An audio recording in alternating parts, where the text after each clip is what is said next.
Baik, Assalamualaikum warahmatullahi wabarakatuh. Selamat datang kembali di video online untuk praktikum pencelupan 1.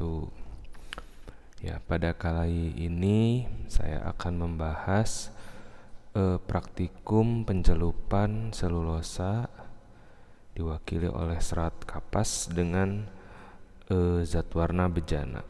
Ya, sebelum kita mulai proses praktikumnya, kita bahas dulu pengarahannya atau teorinya. Ya, jadi awalnya kenapa disebut zat warna bejana? Jadi bejana ini sama seperti dengan bejana yang biasa kalian dengar ya, berupa bak atau ya bejana ya, digunakan untuk mendeskripsikan. Jadi ada bak dari kayu, ada bejana dari kayu yang digunakan atau berfungsi untuk memfermentasikan indigo. Ya, nah si indigo ini adalah zat warnanya. Jadi sebetulnya zat warna bejana adalah term khusus untuk menjelaskan zat warna indigo. Nah, tanamannya yang paling terkenal adalah Indigofera tinctoria. Ya, dan masih banyak tanaman-tanaman lain dari spesies lainnya selain Indigofera tinctoria. Ya, jadi ini awalnya kenapa disebut zat warna bejana, karena untuk memfermentasikan indigonya menggunakan bejana gitu ya, sehingga disebutlah zat warna bejana atau disebut fat dyes. Nah, kemudian ada dua golongan zat warna bejana secara struktur kimianya. Yang pertama adalah golongan indigo. Ya, yang paling banyak yang tadi zat warna alam Indigofera tinctoria. Yang kedua adalah golongan anthraquinon. Ini adalah indigo, strukturnya seperti ini. Ini adalah anthraquinon. Nah, kenapa disebut indigo? Karena posisi O dan O yang atas dan O yang bawah, dan posisi H yang atas dan H yang bawah ini bisa berbalik. Jadi struktur ini dia bisa berputar 180 derajat gitu ya, sehingga membentuk isomerik. Ya, isomerik itu jadi ada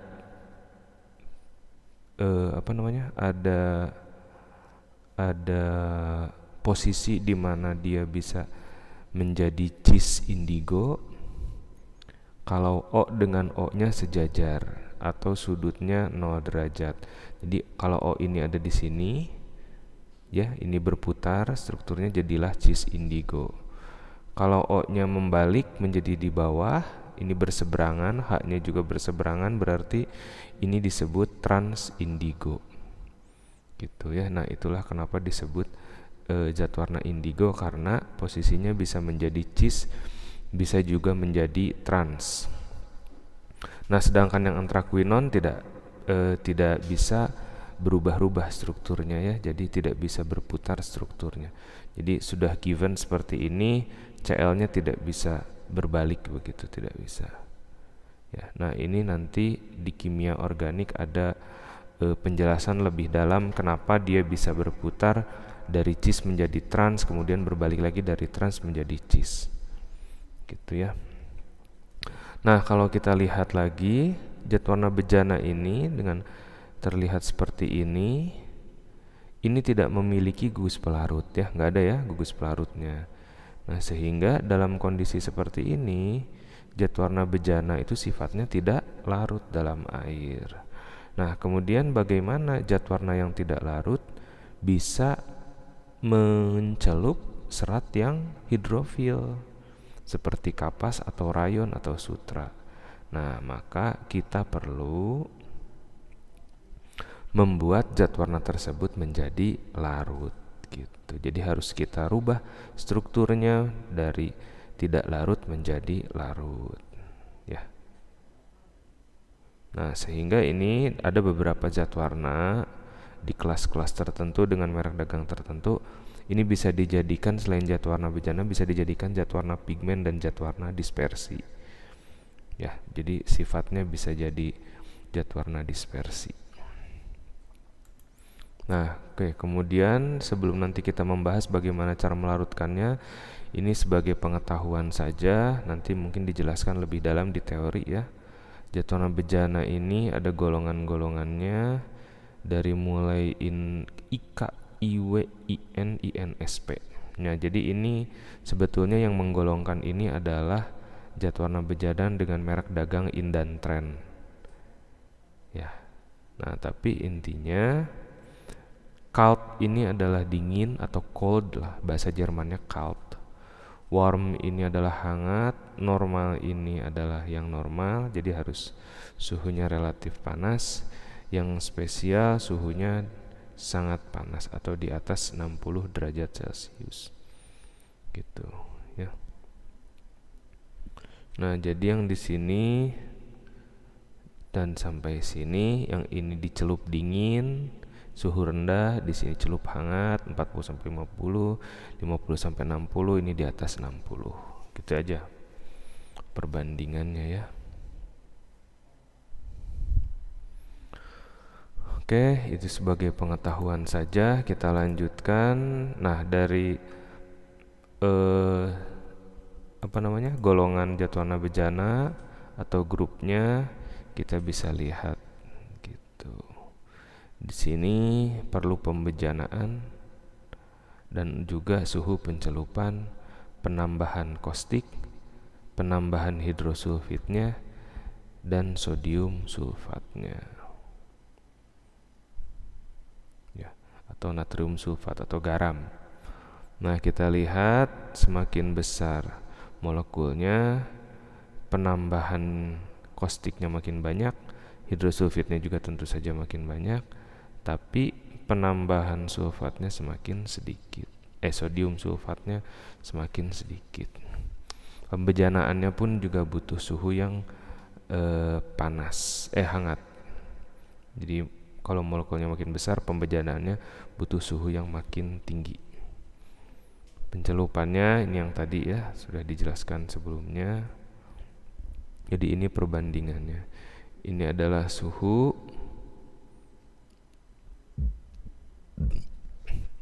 kemudian ini adalah chemicalnya atau zat pembantunya. Nah, kemudian pertanyaan yang tadi akan kita jawab di sini. Jadi bagaimana zat warna bejana yang tidak larut bisa mencelup kapas yang larut? Maka jawabannya adalah ini kita harus merubah zat warna bejana menjadi bentuk larut. Bentuk larutnya disebut dengan garam leuko gitu ya. Jadi ini garam leuko. Nah, awalnya prinsip dasarnya bagaimana? Dari zat warna bejana tidak larut kita rubah menjadi asam leuko yang sedikit larut. Dari asam leuko kita rubah menjadi garam leuko yang larut. Ya. Untuk menjadi asam leuko harus kita reduksi oleh reduktor. Untuk menjadi garam leuko harus kita tambah alkali. Asam ditambah alkali atau asam ditambah basa menjadi garam atau netral ya. Nah, ketika sudah netral ada garamnya, maka sifatnya akan berubah menjadi sifat zat warna yang larut. Jadi intinya proses pembejanaan ini adalah menambahkan gugus pelarut ke dalam zat warna bejana gitu. Ya. Nah, nanti karakteristiknya seperti ini. Ini awalnya zat warna yang antraquinon misalnya ini ya. Seperti ini. Kemudian direduksi oleh reduktor, ada hidrogen. Dia akan menjadi asam leuko. Ini ada OH, ini adalah asam leuko. Kemudian ditambahkan alkali atau OH min, hidroksil dia akan menjadi garam. Jadi O minnya ini nanti akan ditambah Na. Jadi ini ONa ini ya. Ini kurang penulisannya. Ya, jadi setelah ini kan NaOH nih. OH ditambah NaOH, H-nya akan lepas jadi H2O, Na-nya akan masuk menggantikan H-nya. Sehingga menjadi leukozat warna disebutnya atau garam leuko. Nah, di sini garam leuko memiliki substantivitas terhadap serat karena menjadi larut seratnya dan seratnya hidrofilik.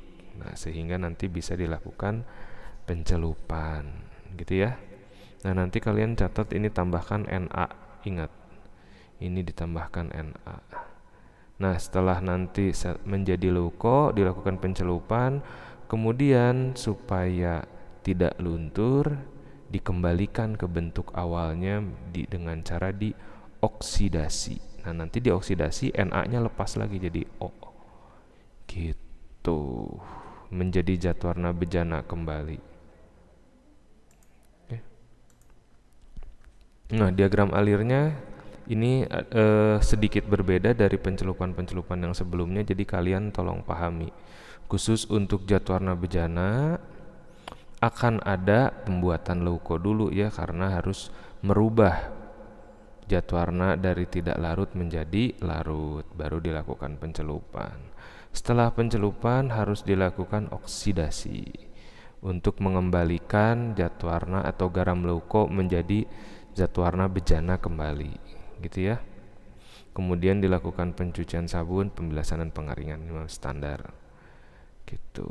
Nah, kemudian hal yang perlu diperhatikan apa? Dalam pembuatan leuko,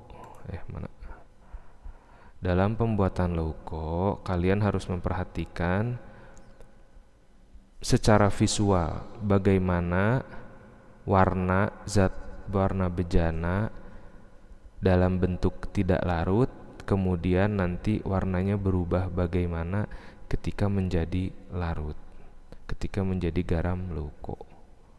Ya, kalau diibaratkan, jadi nanti kalian bisa membayangkan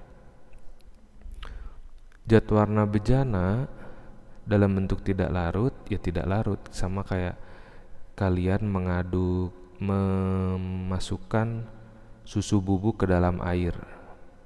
Ya, jadi bentuknya kayak koloid buram gitu di dalam air. Nah, ketika jadi bentuk larut, si susu ini akan menjadi jernih. Jernihnya maksudnya seperti putih tapi jernih gitu. Seperti kalau berwarna mungkin seperti Fanta lah, kurang lebih seperti itu. Ya. Jadi akan ada perubahan cahayanya warna larutannya menjadi lebih cerah, lebih bright ketika dia berubah dari tidak larut menjadi larut. Jadi posisinya pas nggak larut mas suram gitu ya, keruh seperti susu. Ketika sudah larut akan menjadi bright seperti Fanta, sehingga bisa tembus kalau kita lihat ke dalam larutannya, bisa tembus gitu ya. Nah, tapi konsentrasinya juga harus dijaga, jangan terlalu banyak. Kalau terlalu banyak ya tetap saja nanti buram gitu. Nah, ciri-cirinya itu ya. Jadi nanti bisa terlihat bahwa perbedaan antara yang belum larut sama yang sudah larut. Oke, nah nanti ketika dioksidasi juga sama seperti itu, akan ada perubahan sedikit warna ya, karena ada kelarutannya. Nah, zat warna bejana pada saat pencelupannya akan ada resiko prematur oksidasi ya. Nah, nanti silahkan kalian baca di teorinya ya. Ini reaksi-reaksinya nanti mungkin akan disampaikan secara lebih intens di teori gitu. Saya rasa cukup untuk zat warna bejana. Nanti dilanjutkan dengan proses pencelupannya. Baik, terima kasih.